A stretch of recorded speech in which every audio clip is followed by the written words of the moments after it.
अस्सलाम वालेकुम जी फ्रेंड्स। आज का जो हमारा टॉपिक है वो है Gauss's law with opposite charges. Okay, तो ये हमारे पास ईएमटी का इलेक्ट्रिसिटी एंड मैग्नेटिज्म का लेक्चर नंबर 12 है और इसका पार्ट बी है हमारे पास। ओके, पिछले लेक्चर में हमने क्या क्या स्टडी किया ये आप इधर से देख सकते हैं। ये हमारे पास ईएमटी के लेक्चर्स हैं, इनके लिंक्स आप लोगों को डिस्क्रिप्शन में मिल जाएंगे। ओके, तो ये देखेंगे हमारे 9th है, 10th है, 11th है, 12th है। ये देखिए गाजी ला है। फर्स्ट पार्ट में हमने इंट्रोडक्शन गाजी ला स्टडी कर लिया था। तो हम गाजी ला अब जो पार्ट बी है लेक्चर नंबर 12 का, वो गाजी ला विद अपोजिट चार्जेस है। ओके, तो नेक्स्ट वीडियो में हम गाजीज ला एंड कोलम्स ला स्टडी करेंगे। एक्चुअली इसमें यानी कि हम कोलम्स ला की डेरिवेशन करते हैं फ्रॉम गाजीज ला से। ओके, अब हमारे पास जो आज का लेक्चर है वो हमारा है गाजीज ला विद अपोजिट चार्जेस। तो आई स्टार्ट करते हैं टॉपिक को। बिस्मिल्लाहिर्रहमानिर्रहीम सल्लल्लाहु अला मुहम्मद सल्लल्लाहु अलैहि व आलिहि वसल्लम। तो ये देखिए हमारे पास डायग्राम बनी हुई है। सबसे पहले ये डायग्राम है। इस डायग्राम में सबसे पहले हमें जो गौर करने की बात है वो इसमें देखेंगे हमारे पास है क्या। इसमें हमारे पास एक पॉजिटिव चार्ज है और एक नेगेटिव चार्ज है। ये हमारे पास पॉजिटिव चार्ज है, ये नेगेटिव चार्ज है। ओके, तो इस पॉजिटिव और नेगेटिव चार्जेस में से हम जो गाजीज लॉ है इसमें हम वो फाइंड करने की कोशिश करेंगे, क्योंकि हम जो जानते हैं कि गाजीज लॉ को हम किसी क्लोज सरफेस के ज़रिए मालूम कर सकते हैं। ओके, ये सिर्फ इधर एक्चुअली अगर हम इस पर थोड़ा सा गौर करेंगे तो हमारे पास इसमें जो आ जाता है वो ये है कि इसमें जो हमारे पास पॉजिटिव नेगेटिव चार्जेस है ये इस तरह है। ये मेरे पास पॉजिटिव चार्ज है, ये मेरे पास नेगेटिव चार्ज है, बस इतना सा है। अब क्योंकि हम जानते हैं कि ये एक तरह का डाईपोल है, इलेक्ट्रिक डाईपोल है। क्योंकि हम जानते हैं कि जो हमारे पास इलेक्ट्रिक डाईपोल होता है उसमें पॉजिटिव नेगेटिव चार्ज होता है। ये इसकी मैग्नीट्यूड आपस में सेम है। अलबत्ता इन दोनों चार्ज की जो नेचर है वो डिफरेंट है और इसमें जो डायरेक्शन होगी वो फिजिक्स में तो नेगेटिव से पॉजिटिव की तरफ होती है, लेकिन केमिस्ट्री में पॉजिटिव से नेगेटिव की तरफ होती है। अब हम उसमें डिटेल में नहीं जा रहे। अगर आप इस पर कोई वीडियो देखना चाहते हो तो हमारे पास जो लेक्चर नंबर 7 और 8 है आप ये देख सकते हैं। जो लेक्चर नंबर 7 है electric dipole and dipole moment, आप ये देख सकते हैं। तो बात करने का मकसद क्या है कि हमारे पास एक पॉजिटिव चार्ज एक नेगेटिव चार्ज है। इसके गिर्द हमने एक गासियन सरफेस बनाई है, गाशियन सरफेस। गाशियन सरफेस हमें हेल्प करती है गाशियन जो इलेक्ट्रिक फ्लक्स मालूम करने के लिए। ओके, तो इसके इर्द गिर्द भी हमने क्या बना दी, गाशियन सरफेस बना दी। क्योंकि हम जानते हैं कि जो पॉजिटिव चार्ज होता है इसमें जो इलेक्ट्रिक फील्ड लाइंस होती हैं ये वो आउटवर्ड डायरेक्शन में मूव करती हैं। ओके, जबकि जो नेगेटिव चार्ज होता है इसमें जो इलेक्ट्रिक लाइंस होती हैं वो इनवर्ड होती हैं। ओके, तो यही केस है। इसमें देखें जो हमारे पास इलेक्ट्रिक फील्ड लाइंस है वो आउटवर्ड डायरेक्शन में मूव कर रही हैं। तो ये पॉजिटिव है तो ये नेगेटिव है, ये पॉजिटिव से नेगेटिव की तरफ मूव करेंगे इस तरह। ओके, यानी कि पॉजिटिव से बाहर, ये नेगेटिव है, ये नेगेटिव क्या करेगा, इन दोनों इनको खींचेगा अपनी तरफ। ओके, तो बाहर से भी आएंगे, ये ऐसे हो जाएगी, ये तो ये एक ऐसी हो जाएगी। ओके, तो ये बाहर से भी इलेक्ट्रिक फील्ड लाइंस इसकी इनवर्ट साइड में होंगी। अब ये केस हो गया। अब हम इसके मज़ीद फिर एक कंप्लीट पर एक और मज़ीद गाशियन सरफेस, ये हमारे पास क्या है, गाशियन सरफेस है हमारे पास। इन गाशियन सरफेस की मदद से हम जो इलेक्ट्रिक फ्लक्स होता है वो मालूम करते हैं, ईजी हो जाता है। अदरवाइज़ हम गाशियन इलेक्ट्रिक फ्लक्स को मालूम करना हमारे लिए बहुत मुश्किल, बल्कि मुश्किल ही होता है, इम्पॉसिबल हो जाता है। ओके, तो ये देखें हमारे पास यही डायग्राम बनी हुई है इधर, ये है डायग्राम। ओके, तो अब इलेक्ट्रिक फ्लक्स को इस यहाँ मालूम करने के लिए सबसे पहले हम 3 रूल्स होते हैं। ओके, 3 रूल्स क्या है हमारे पास, वो ये देखें लिखा हुआ है कि गाशियन सरफेस, उसके बाद choice is arbitrary shape, third हमारे पास electric field is uniform in Gaussian surface. अब इसको हम डिटेल में डिस्कस करते हैं कि ये हमारे पास है चीज़ क्या। ओके, तो सबसे पहले हम गाशियन सरफेस का जो फार्मूला है वो ये देखते हैं कि गाशियन सरफेस का फार्मूला क्या है। उसके बाद हम देखेंगे पॉजिटिव नेचर क्या करती है हमारे पास, नेगेटिव चार्ज हमारे पास क्या करता है, फिर उसके बाद हम कंप्लीट का दिखाएंगे कि जो हमारे पास फार्मूला है गाशियन सरफेस का वो हमारे पास होता है 1/Q 1/E0 Q। ये हमारे पास फार्मूला होता है गॉसियन सरफेस का। ओके, तो इसको हम इस तरह भी लिख सकते हैं क्यू के। अब इसको हम फिर मजीद इस तरह इस तरह लिख सकते हैं।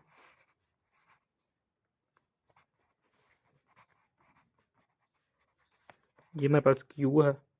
ओके, तो ये मेरे पास की फार्मूला है गॉसियन सरफेस का। ओके, तो अब हम इसको इस तरह भी लिख सकते हैं,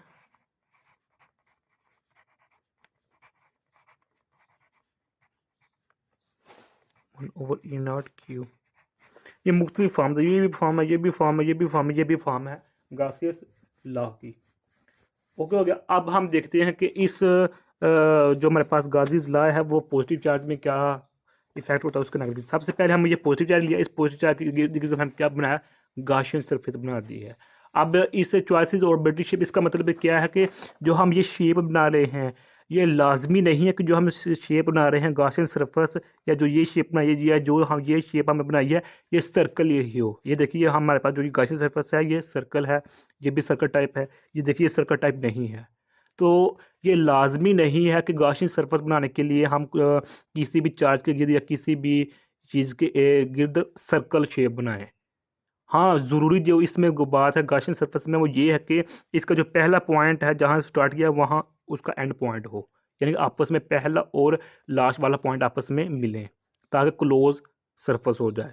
ये देखिए ये अगरचे क्लोज सरफेस नहीं है लेकिन ये एक दूसरे के साथ मिले हुए हैं इनके पॉइंट्स। ओके, तो ये हमारे पास एक क्लोज सरफेस बन चुकी है। तो सेकेंड का electric field is uniform in Gaussian surface. अब इसका मतलब क्या है कि जो हमारे पास गॉसियन सरफेस होगी, जो हमारे पास इलेक्ट्रिक फ्लक्स होगा इस केस में वो इसको हम अगर इस पोर्शन की बात कर रहे हैं तो इस पोर्शन की बात करने से क्या मतलब मुराद है कि इस पोर्शन को हम फ्लैट बनाएंगे।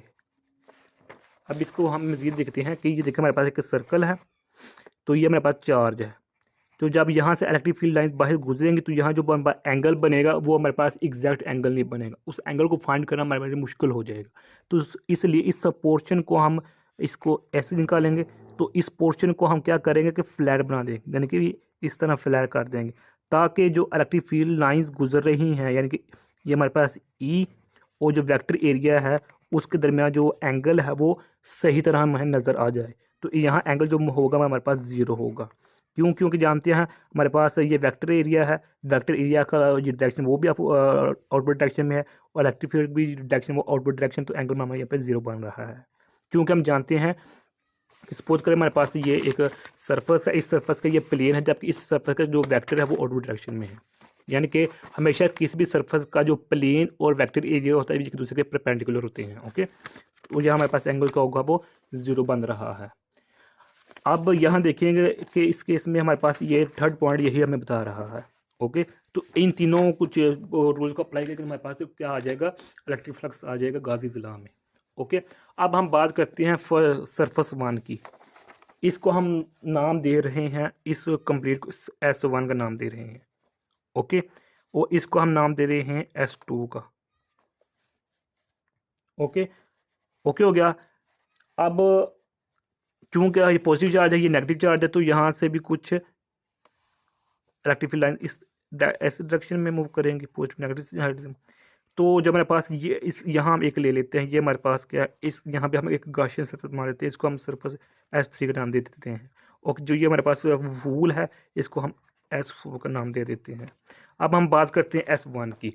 S1 में हमारे पास क्या है, सिर्फ और सिर्फ पॉजिटिव चार्ज है।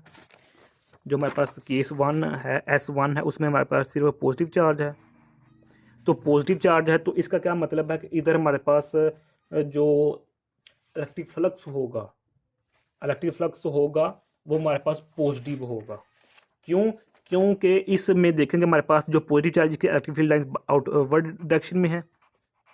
ओके, आउटवर्ड डायरेक्शन में तो इधर एंगल भी क्या बन रहा है, अगर हम हर पोर्शन के फ्लैट बनाएं, फ्लैट का मतलब क्या है कि इलेक्ट्रिक फील्ड लाइंस के दरमियान और वेक्टर के दरमियान कोई डेफिनेट एंगल बन जाए, तो एंगल यहाँ हमारे पास जीरो बन रहा है हर पोर्शन में, इधर भी एंगल जीरो बन रहा है, इधर भी, क्योंकि जो वेक्टर फील्ड लाइन है वो बाहर की तरफ जा रही हैं और हमारा वेक्टर एरिया भी बाहर की तरफ होता है तो एंगल जीरो होता है।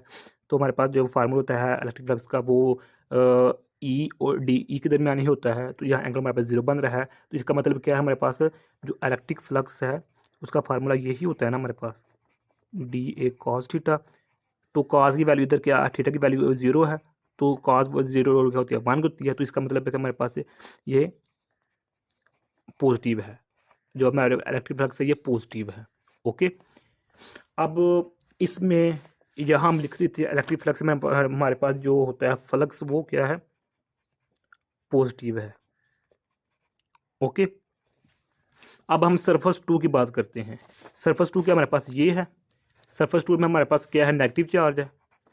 नेगेटिव चार्ज में पहले इलेक्ट्रिक फील्ड लाइंस बाहर से अंदर जानी जाती हैं, इनवर्ट डायरेक्शन में होती हैं।